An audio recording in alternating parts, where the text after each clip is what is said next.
인생이 발칵 뒤집혔습니다. 일본은 이제 끝이에요. 저 한국으로 가도 될까요? 그동안 충성했던 시간이 너무 허무해요. 충격적인 통계가 발표됐습니다. 중년층 구조조정이 전년 대비 35% 급증한 것으로 집계됐습니다. 앞으로 어떻게 먹고 살죠? 향후 10년간 더 악화될 것이라고 경고했어요. 25년 단인 회사에서의 해고를 당하고 재취업 불가능한 일본의 냉혹한 현실 이야기 시작합니다. 이야기를 시작하기 전에 감사한 마음으로 구독과 좋아요 한번 눌러주세요. 안녕하세요. 저는 야마다 켄지입니다. 올해 45살이고요. 얼마 전까지 도쿄 시부야에 있는 미쓰비시 상사 마케팅 본부장이었어요. 2024년 3월 15일 금요일 오후 2시, 그날을 평생 잊을 수 없습니다. 인사팀장이 회의실로 저를 불렀을 때만 해도 승진 이야기인 줄 알았죠. 25년간 회사를 위해 헌신했으니까요. 주말도 반납하고 가족 여행도 포기하며 일했어요. 하지만 회의실 책상 위에 놓인 건 승진 발령이 아니라 희망퇴직 권고서였습니다. 인사팀장은 기계적인 목소리로 설명했어요. 회사 구조 조정의 일환이라고 45세 이상 직원 중 30%를 감축한다고 3개월치 위로금을 드린다고 말이죠. 귀가 먹먹해졌어요. 23살에 입사해서 지금까지 단 한 번도 지각한 적 없고 병가도 거의 쓰지 않았는데 말이에요. 작년엔 부서 매출 목표를 120% 달성했고 후배 교육도 성실하게 했습니다. 그런데 나이가 많다는 이유만으로 잘리는 거였어요. 그날 같은 시간, 같은 건물에서 4명의 동료도 똑같은 통보를 받았습니다. 사토 타쿠야는 47살로 제조부문 총괄이었고 타나카 히로시는 44살의 디자인 팀장이었죠. 이토 마사히로는 48살 물류 담당 이사였고 스즈키 케이스케는 42살로 우리 중 가장 젊었지만 금융 부문 핵심 인력이었어요. 저녁 7시 우리 5명은 회사 근처 이자카야에서 만났습니다. 아무도 말을 꺼내지 못했어요. 맥주잔만 계속 비울 뿐이었죠. 사토가 먼저 입을 열었어요. 25년을 바쳤는데 이게 뭐냐고, 우리를 뭘로 보는 거냐고 말이에요. 다음 주부터 저는 재취업 준비에 들어갔습니다. 이력서를 200곳이 넘는 회사에 보냈어요. 하지만 한 달이 지나도 면접 연락은 단 한 통도 오지 않았습니다. 헤드헌터를 만났더니 노골적으로 말하더군요. 일본에서 45세가 넘으면 재취업은 사실상 불가능하다고요. 하루워크에도 등록했습니다. 도쿄 신주쿠 하루워크는 매일 수백 명의 중년 구직자로 붐볐어요. 하지만 게시판에 붙은 공고 중 45세 이상을 환영한다는 문구가 있는 건 전체의 3%도 되지 않았죠. 그마저도 대부분 경비나 청소 같은 단순 노무직이었어요. 통계를 찾아봤습니다. 후생 노동성 자료에 따르면 45세 이상 실직자의 재취업률은 12%에 불과했어요. 재취업에 성공하더라도 이전 연봉의 60% 수준밖에 받지 못한다고 했죠. 저 같은 대기업 출신은 더 힘들다고 했어요. 중소기업들이 전 대기업 직원을 꺼린다는 거예요. 2달째, 저축은 빠르게 줄어들었습니다. 아내는 걱정스러운 눈빛으로 저를 바라봤고 대학생인 딸은 학비 때문에 아르바이트를 늘렸어요. 제가 가장으로서 무능하다는 생각에 잠을 이룰 수 없었죠. 동료들 상황도 비슷했습니다. 사토는 면접 10곳에서 번번이 떨어졌고 타나카는 프리랜서로 전환했지만 수입이 절반으로 줄었어요. 이토는 집을 담보로 소규모 운송업을 시작했지만 적자가 계속됐고 스즈키는 나이가 가장 젊은데도 금융권에서 완전히 배제당했죠. 어느 날 새벽 3시 잠이 오지 않아 인터넷을 뒤지다가 흥미로운 기사를 발견했습니다. 한국의 중장년 재취업 성공 사례를 다룬 기사였어요.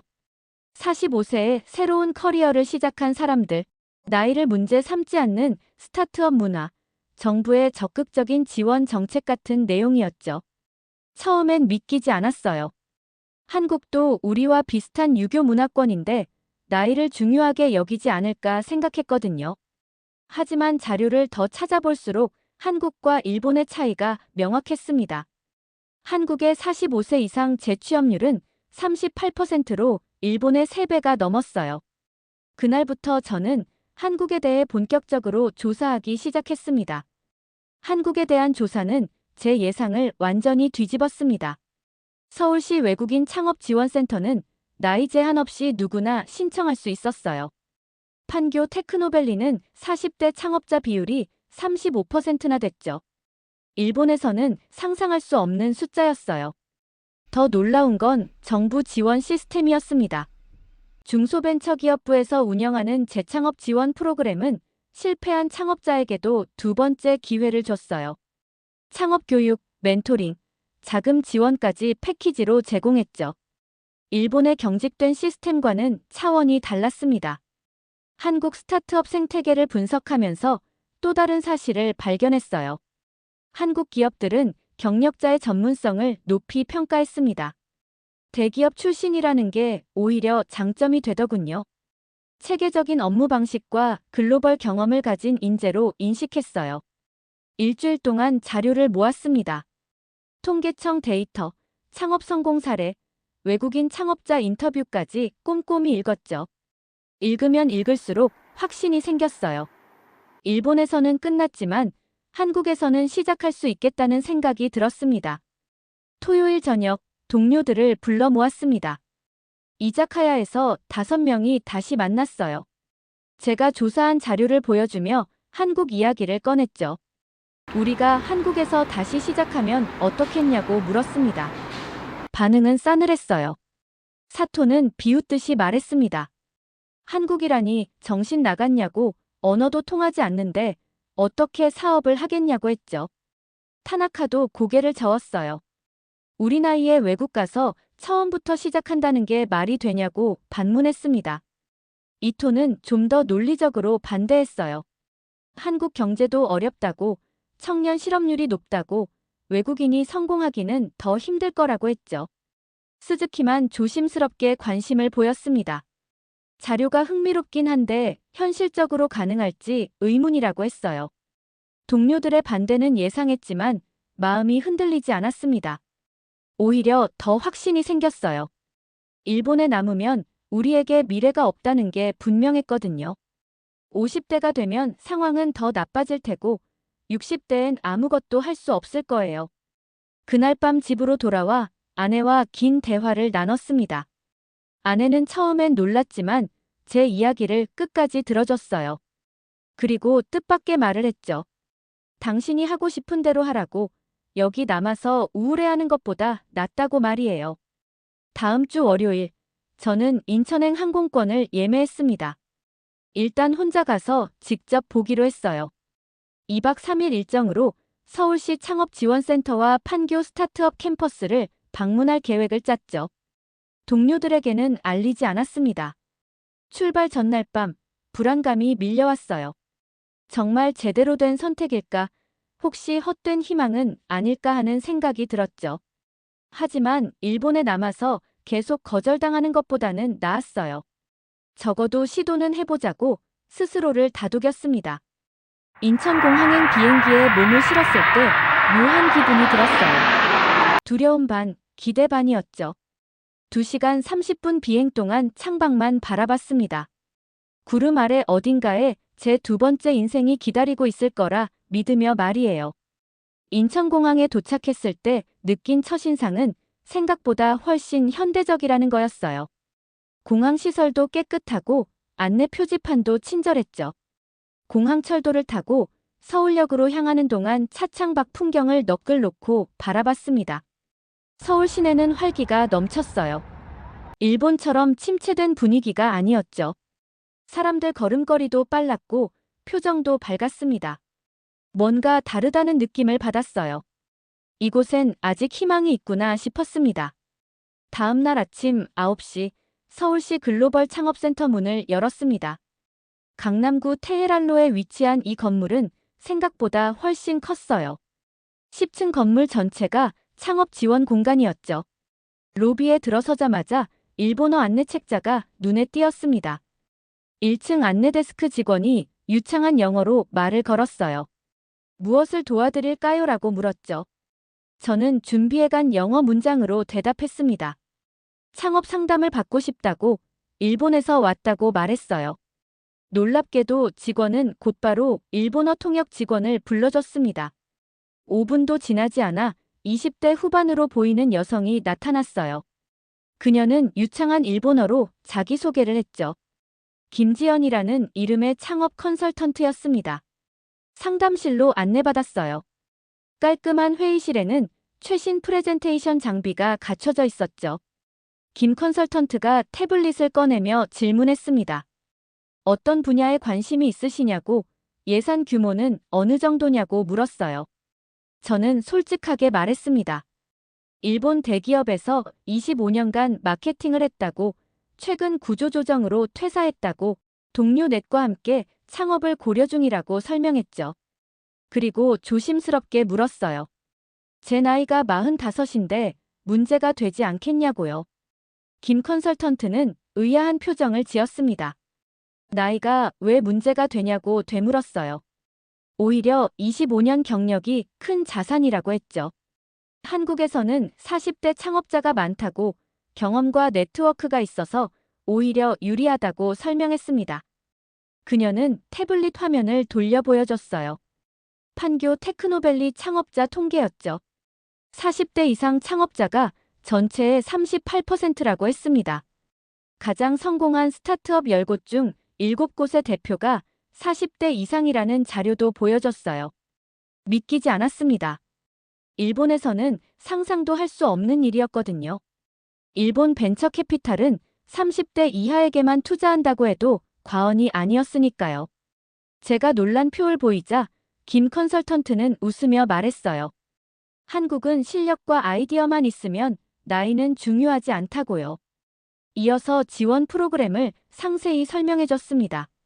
외국인 창업자를 위한 비자, 발급 지원, 사무공간 무료 제공, 법률 및 세무 상담, 멘토링 프로그램까지 패키지로 지원한다고 했어요. 초기 자금이 부족하면 정부 지원금도 신청할 수 있다고 덧붙였죠. 가장 놀라운 건 속도였습니다. 김 컨설턴트는 창업 절차를 설명하며 말했어요. 서류만 준비되면 2주 안에 법인 설립이 가능하다고, 사무실 입주는 일주일이면 된다고 했죠. 일본에서는 최소 2개월은 걸리는 일이었어요. 오후에는 판교 스타트업 캠퍼스를 방문했습니다. 지하철 신분당선을 타고 판교역에서 내렸어요. 역 주변은 현대적인 고층 빌딩으로 가득했죠. 구글, 네이버, 카카오 같은 IT 대기업 건물이 즐비했습니다. 스타트업 캠퍼스 1층 라운지는 활기로 넘쳤어요. 20대부터 50대까지 다양한 연령대의 사람들이 노트북을 펴고 작업하고 있었죠. 어떤 팀은 화이트보드 앞에서 열띤 토론을 벌이고 있었고, 어떤 이는 영상 통화로 투자자와 미팅 중이었습니다. 투어 프로그램에 신청했어요. 30대 초반으로 보이는 가이드가 시설을 안내했죠. 3D 프린터, 레이저 커터, 촬영 스튜디오까지 갖춘 메이커 스페이스를 보여줬어요. 모든 장비를 무료로 사용할 수 있다고 했습니다. 4층 코워킹 스페이스에서 한 중년 남성과 눈이 마주쳤어요. 그는 친근하게 다가와 영어로 인사했습니다. 어디서 왔냐고 물었죠. 일본에서 왔다고 하자 반갑게 악수를 청했어요. 그는 한국계 미국인으로 실리콘밸리에서 일하다가 2년 전 한국으로 왔다고 했습니다. 나이를 물어보니 51살이라고 했어요. 미국에서도 나이 때문에 힘들었는데 한국에서는 전혀 문제가 되지 않았다고 말했죠. 저녁에는 성수동 소셜벤처 밸리를 둘러봤습니다.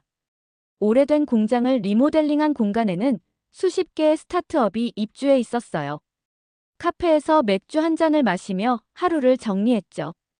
호텔로 돌아와 동료들에게 긴 메시지를 보냈습니다. 오늘 본 것들을 상세히 적었어요. 나이를 묻지 않는 문화, 체계적인 지원 시스템, 무엇보다 살아있는 열기를 느꼈다고 썼죠.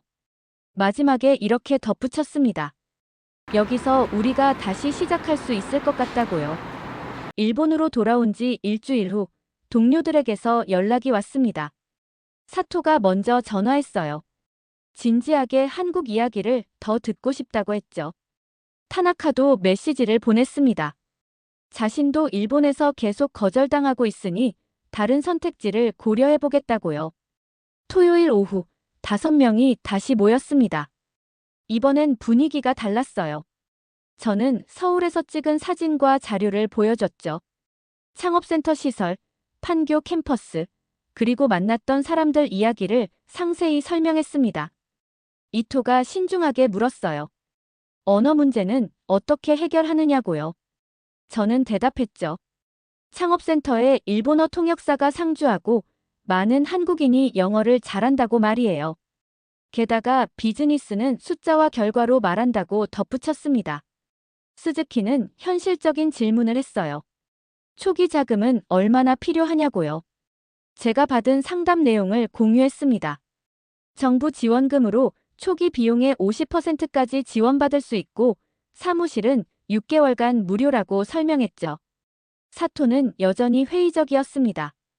우리가 한국에 가서 무슨 사업을 하겠냐고 물었어요. 저는 이미 생각해둔 아이디어를 꺼냈죠. 우리 5명의 전문성을 합치면 된다고 마케팅과 제조, 디자인, 물류, 금융을 아우르는 종합 컨설팅 회사를 만들자고 제안했습니다. 타나카가 고개를 끄덕였어요. 일본 대기업 25년 경력이라는 게 한국에서는 오히려 강점이 될 수 있겠다고 말했죠. 특히 한국 중소기업들이 일본 시장 진출을 원한다면 우리가 다리 역할을 할 수 있다고 덧붙였습니다. 한 달 후, 우리 5명은 인천공항에 함께 도착했습니다. 이번엔 2박 3일이 아니라 본격적인 이주를 위한 방문이었어요. 각자 짐 2개씩을 끌고 입국장을 나섰죠. 새로운 시작이라는 긴장감과 기대감이 뒤섞였습니다. 서울시 창업센터에서 우리를 환영해줬어요. 김지연 컨설턴트는 5명을 위한 맞춤형 프로그램을 준비해뒀다고 했죠. 법인 설립 절차, 비자 신청, 사무실 배정까지 일사천리로 진행됐습니다. 가장 놀라운 건 속도였어요. 일본에서는 몇 달 걸릴 일들이 일주일 만에 해결됐죠. 서류를 제출하면 당일이나 다음 날 피드백이 왔고 문제가 있으면 즉시 해결 방안을 제시했습니다. 판교 스타트업 캠퍼스에서 사무실을 배정받았습니다. 30평 규모의 깔끔한 공간이었어요. 책상, 의자, 인터넷까지 모두 갖춰져 있었죠. 창밖으로는 판교의 고층 빌딩들이 보였습니다. 첫 주는 정신없이 지나갔어요. 법인 등록, 사업자 등록증 발급, 은행 계좌 개설 등 해야 할 일이 산더미였죠. 하지만 모든 과정에서 도움을 받을 수 있었어요. 창업센터 직원들은 물론이고 같은 공간을 쓰는 다른 창업자들도 친절하게 조언해줬습니다. 어느 날 옆 사무실 한국인 창업자가 점심을 같이 하자고 제안했어요. 38살의 이준호 대표였죠. 그는 AI 스타트업을 운영하고 있었습니다. 식사하며 그가 물었어요. 일본에서는 창업이 어렵냐고요. 사토가 씁쓸하게 웃으며 대답했습니다. 나이 때문에 아예 기회조차 없다고 45세가 넘으면 투자자들이 만나주지도 않는다고 했죠. 이 대표는 고개를 갸우뚱했어요. 한국에서는 오히려 경력이 있으면 더 신뢰받는다고 말했습니다. 그날 저녁 우리는 판교 카페에 앉아 첫 달 계획을 짰습니다. 사업 모델을 구체화하고 홈페이지를 만들고 초기 고객을 찾기로 했죠. 타나카가 말했어요. 일본에 있었으면 아직도 이력서나 돌리고 있었을 거라고요. 이토는 창밖을 바라보며 말했습니다. 여기는 패배자가 아니라 도전자로 대접받는 것 같다고요. 스즈키도 동의했어요. 나이가 약점이 아니라 자산이 되는 곳이라고 말했죠. 한 달이 지나며 우리는 한국 생활에 적응해 갔습니다. 김치찌개와 삼겹살을 즐기게 됐고 지하철 노선도를 외웠어요. 무엇보다 다시 일할 수 있다는 것, 미래를 설계할 수 있다는 것이 행복했습니다. 2달째, 우리는 성수동 소셜벤처 허브를 방문했습니다. 창업센터 김 컨설턴트가 추천한 곳이었어요. 청년 창업가들과 네트워킹할 좋은 기회라고 했죠. 솔직히 처음엔 걱정이 됐습니다. 우리 같은 중년들이 20대 청년들과 무슨 이야기를 나눌 수 있을까 싶었거든요. 성수역에서 내려 10분쯤 걸었어요. 낡은 공장 건물들 사이로 세련된 카페와 갤러리가 공존하는 독특한 분위기였죠. 소셜벤처 허브는 오래된 인쇄소를 리모델링한 5층 건물이었습니다. 1층 라운지에 들어서자 예상과 달리 다양한 연령대가 섞여 있었어요. 20대부터 50대까지 함께 어울려 토론하고 있었죠. 벽면에는 각 팀의 사업 소개 포스터가 붙어 있었습니다. 친환경 제품, 교육 플랫폼, 장애인 고용 사업 등 사회적 가치를 추구하는 아이템들이었어요. 네트워킹 행사가 시작됐습니다.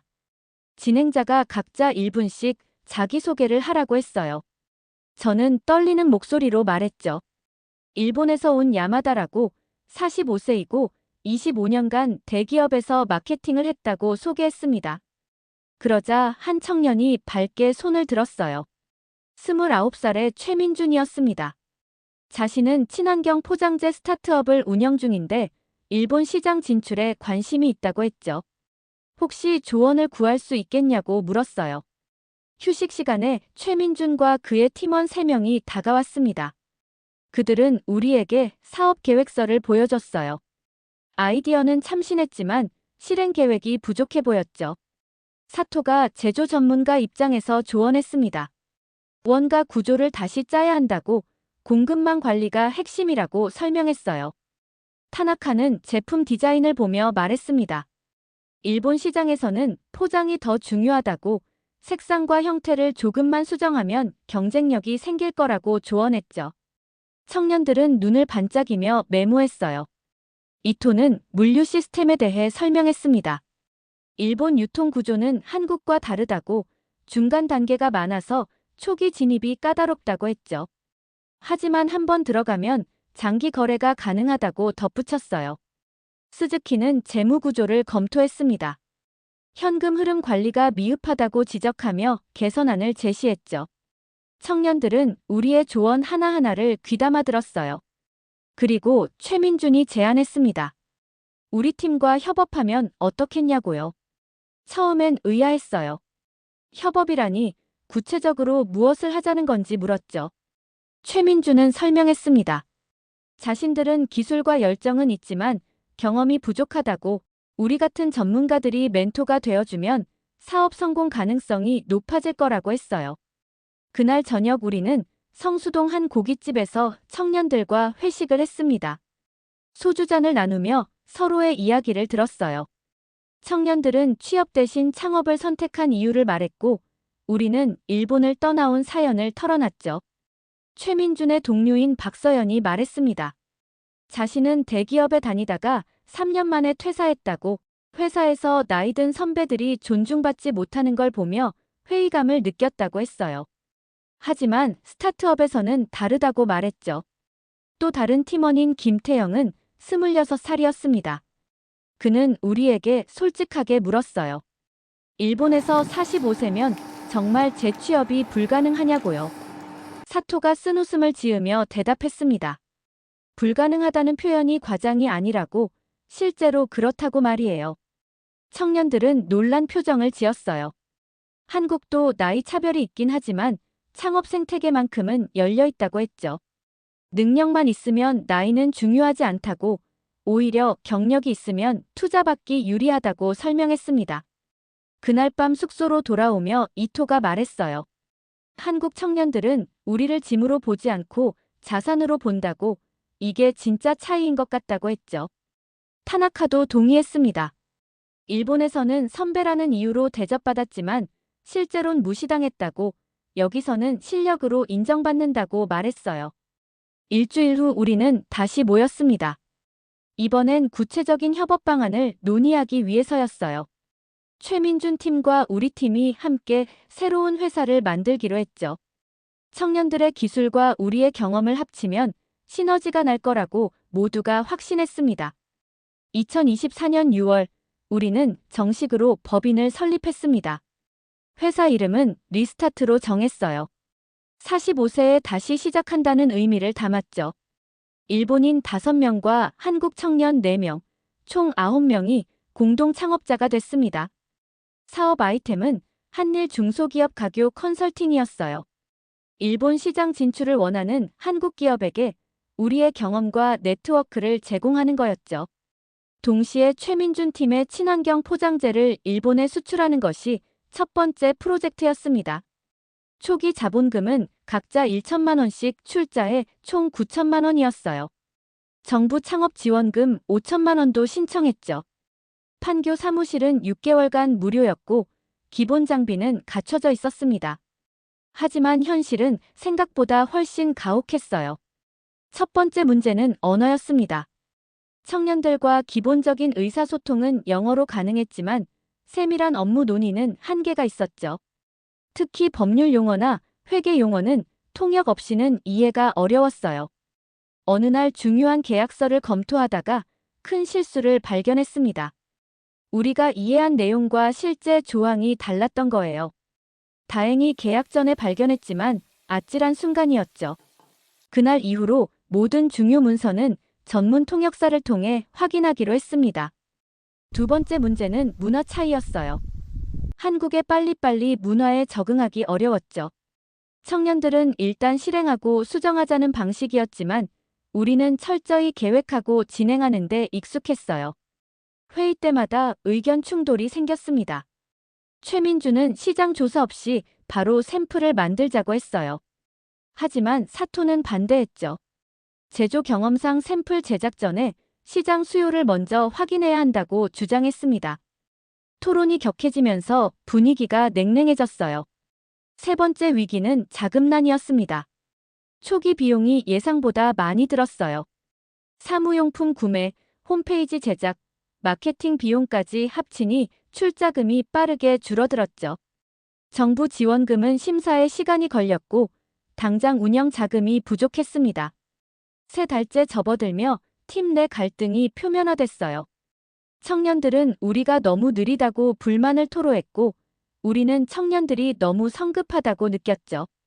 회의는 점점 길어졌고 결론은 나지 않았습니다. 최악의 순간은 박서연이 퇴사 의사를 밝혔을 때였어요. 그녀는 솔직하게 말했습니다. 세대 차이를 극복할 수 없을 것 같다고, 일본식 방식과 한국식 방식이 너무 다르다고 했죠. 다른 팀원들도 동요했어요. 그날 밤 저는 잠을 이룰 수 없었습니다. 이대로 실패하는 건가, 한국까지 와서 또다시 좌절하는 건가 하는 생각에 괴로웠어요. 새벽 4시에 사토에게 전화했죠. 그도 잠을 못 자고 있었습니다. 다음 날 아침, 우리는 창업센터 김 컨설턴트를 찾아갔어요. 상황을 솔직하게 털어놨죠. 김 컨설턴트는 차분하게 들어주더니 조언했습니다. 갈등은 당연하다고, 오히려 지금 드러난 게 다행이라고 했어요. 그녀는 전문 코치를 연결해줬습니다. 조직 문화 전문가인 이상훈 코치였어요. 그는 우리 팀 전체와 워크숍을 진행했죠. 각자의 업무 방식을 이해하고 존중하는 시간이었습니다. 워크숍에서 놀라운 사실을 깨달았어요. 청년들은 우리의 신중함을 존중했지만 속도를 늦추는 것으로 오해했다는 거예요. 반대로 우리는 청년들의 추진력을 인정했지만 무모하다고 생각했죠. 사실은 서로를 존중하고 있었는데 표현 방식이 달랐던 겁니다. 이 코치는 해결책을 제시했어요. 업무를 명확히 분담하자고, 전략과 기획은 일본 팀이 맡고 실행과 마케팅은 한국 팀이 담당하면 어떻겠냐고 했죠. 각자의 강점을 살리는 방식이었습니다. 그 방법은 효과가 있었어요. 사토와 타나카가 치밀하게 사업 계획을 세우면 최민준과 박서연이 빠르게 실행했죠. 이토가 공급망을 설계하면 김태영이 즉시 파트너를 찾았습니다. 속도와 안정성이 조화를 이뤘어요. 작은 문제도 해결의 실마리가 보였습니다. 판교의 한 벤처캐피탈 대표가 우리 팀에 관심을 보였어요. 한일 협업 모델이 독특하다며 투자 검토를 시작했죠. 정부 지원금도 마침내 승인됐습니다. 2024년 9월 우리는 첫 번째 프로젝트를 성사시켰습니다. 최민준 팀의 친환경 포장재를 일본 중견 유통사에 수출하는 계약이었어요. 계약 규모는 작았지만 의미는 컸죠. 한일 협업의 첫 성과였으니까요. 사토의 제조 경험이 빛을 발했습니다. 그는 일본 시장의 까다로운 품질 기준을 정확히 알고 있었어요. 제품 사양을 일본 규격에 맞게 조정했고 포장 디자인도 일본 소비자 취향에 맞췄죠. 타나카의 디자인 감각이 더해지면서 제품 완성도가 크게 높아졌습니다. 첫 출하 후 3개월 만에 재주문이 들어왔어요. 일본 유통사 바이어가 직접 한국을 방문했죠. 그는 품질과 납기를 모두 만족한다며 물량을 2배로 늘리자고 제안했습니다. 사무실에서 환호성이 터져 나왔어요. 이 성공을 발판 삼아 두 번째, 세 번째 프로젝트가 이어졌습니다. 한국의 화장품 기업, IT 중소기업들이 우리를 찾아왔어요. 일본 시장 진출을 도와달라는 요청이었죠. 스즈키의 금융 전문성으로 수출 금융을 설계했고 이토의 물류 네트워크로 안정적인 공급망을 구축했습니다. 2025년 상반기 우리 매출은 20억 원을 돌파했어요. 팀원도 9명에서 25명으로 늘었죠. 판교 사무실이 좁아져서 더 큰 공간으로 이전했습니다. 벤처 캐피탈로부터 15억 원 투자도 유치했어요. 그해 여름, 뜻밖의 기회가 왔습니다. 일본 경제신문 기자가 취재 요청을 해온 거예요. 한국에서 성공한 일본 중년들의 이야기를 다루고 싶다고 했죠. 처음엔 조심스러웠어요. 일본에서 우리를 어떻게 볼지 걱정됐거든요. 하지만 기사가 나간 후 반응은 폭발적이었습니다. 일본 중년 독자들로부터 수백 통의 이메일이 쏟아졌어요. 자신들도 한국에서 재기할 수 있겠냐는 질문이 대부분이었죠. 일본 경제방송 NHK에서도 연락이 왔습니다. NHK 다큐멘터리 팀이 한국을 방문했어요. 일주일간 우리의 일상을 촬영했죠. 회의하는 모습, 한국 청년들과 협업하는 장면, 판교 캠퍼스를 걷는 모습까지 카메라에 담았습니다. 제작진은 놀라워했어요. 45세가 이렇게 활기차게 일할 수 있다는 게 신기하다고 했죠. 2025년 가을, 우리는 획기적인 성과를 달성했습니다. 연 매출 100억 원을 돌파한 거예요. 창업 1년 반 만의 일이었죠. 직원은 50명으로 늘었고 서울과 도쿄에 지사를 두게 됐습니다. 이토가 감격해하며 말했어요. 일본에 있었다면 상상도 못할 일이라고요. 타나카는 눈물을 글썽이며 동의했습니다. 45세의 인생이 끝난 줄 알았는데 오히려 새로 시작됐다고 말이에요. 가장 큰 변화는 우리 자신이었습니다. 일본에서는 회사에 의지하며 시키는 일만 했었어요. 하지만 한국에서는 스스로 결정하고 책임지는 법을 배웠죠. 실패를 두려워하지 않는 문화, 나이보다 능력을 보는 시선이 우리를 바꿔놓았습니다.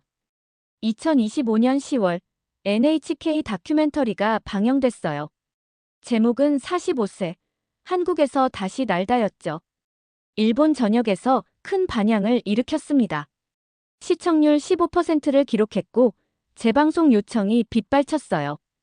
다큐멘터리 방영 후 우리에게 연락하는 일본인이 급증했습니다.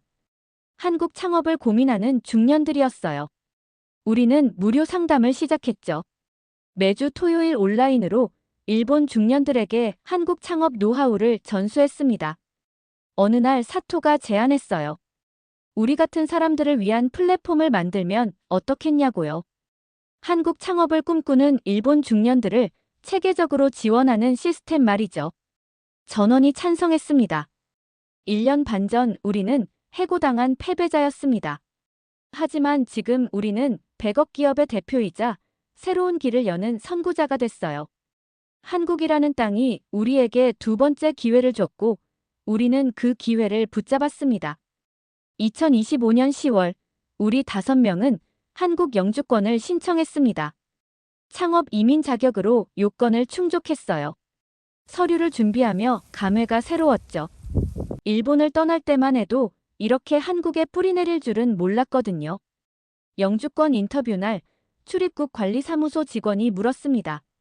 왜 한국에 계속 살고 싶으냐고요? 저는 솔직하게 대답했어요.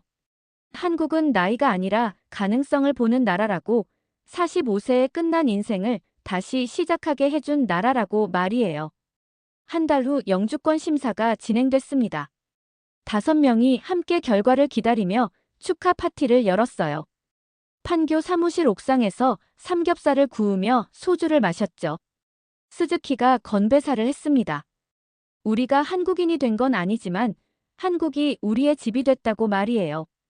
영주권 신청과 동시에 우리는 새로운 프로젝트를 시작했습니다. 재기 플랫폼이라는 이름의 사업이었어요. 한국 창업을 꿈꾸는 일본 중년들을 체계적으로 지원하는 컨설팅 서비스였죠. 우리가 겪었던 시행착오를 줄여주고 싶었습니다. 첫 달에만 100명이 넘는 일본인이 상담을 신청했어요. 대부분 40대 중후반의 구조조정 퇴직자들이었죠. 그들의 이야기는 2년 전 우리와 똑같았습니다. 일본에서 버려졌다는 절망감, 하지만 포기하고 싶지 않다는 의지가 담겨 있었어요. 우리는 3개월 코스 프로그램을 만들었습니다. 1개월 차에는 한국 창업 생태계를 이해하고 2개월 차에는 실제 사업 계획을 수립하고 3개월 차에는 한국을 방문해 네트워킹하는 과정이었어요. 사토, 타나카, 이토, 스즈키, 그리고 저까지 각자의 전문 분야를 가르쳤습니다. 첫 기수 수료생 중 5명이 실제로 한국에서 창업했어요. 50대 전직 엔지니어는 제조 컨설팅 회사를 만들었고 47세 전 마케터는 한일 콘텐츠 에이전시를 시작했죠. 그들의 성공이 또 다른 일본인들에게 희망이 됐습니다. 최근 우리는 서울 강남에 재기센터를 열었습니다. 일본 중년 창업자들이 한국 방문 시 머물며 네트워킹할 수 있는 공간이었어요. 숙소와 코워킹 스페이스, 상담실까지 갖춘 복합 공간이었죠. 개소식 날 놀라운 일이 벌어졌습니다. 한국 중소벤처기업부 장관이 직접 참석한 거예요. 장관은 축사에서 말했습니다. 여러분이 한국과 일본 사이에 새로운 다리를 놓고 있다고, 나이는 단지 숫자일 뿐이라는 걸 증명하고 있다고 칭찬했어요. 일본 대사관에서도 축하 화환을 보냈습니다. 양국 관계 개선에 기여한다는 메시지가 담겨 있었죠. 2년 전만 해도 일본에서 버림받은 사람들이었는데 이제는 양국을 잇는 가교가 된 거예요. 요즘 저는 매주 목요일 저녁 한국대학에서 특강을 합니다.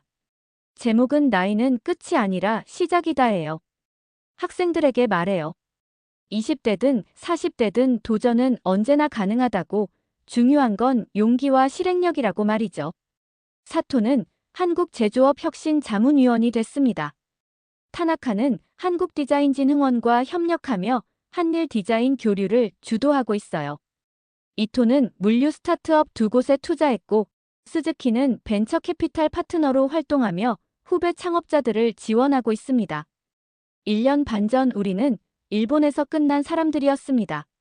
하지만 한국은 우리를 끝나지 않은 사람으로 봐줬어요. 나이가 문제가 아니라 무엇을 할 수 있는지를 물었고, 우리는 그 질문에 답할 기회를 얻었습니다. 지난주 일본에서 온 53세 전직 임원과 상담했어요. 그는 절망적인 표정으로 물었습니다. 정말 제 나이에도 가능할까요? 저는 확신을 담아 대답했죠. 가능합니다. 우리가 증명했으니까요. 오늘도 판교 사무실 창가에 서서 바깥을 바라봅니다. 활기찬 거리, 도전하는 사람들, 나이를 묻지 않는 이 땅.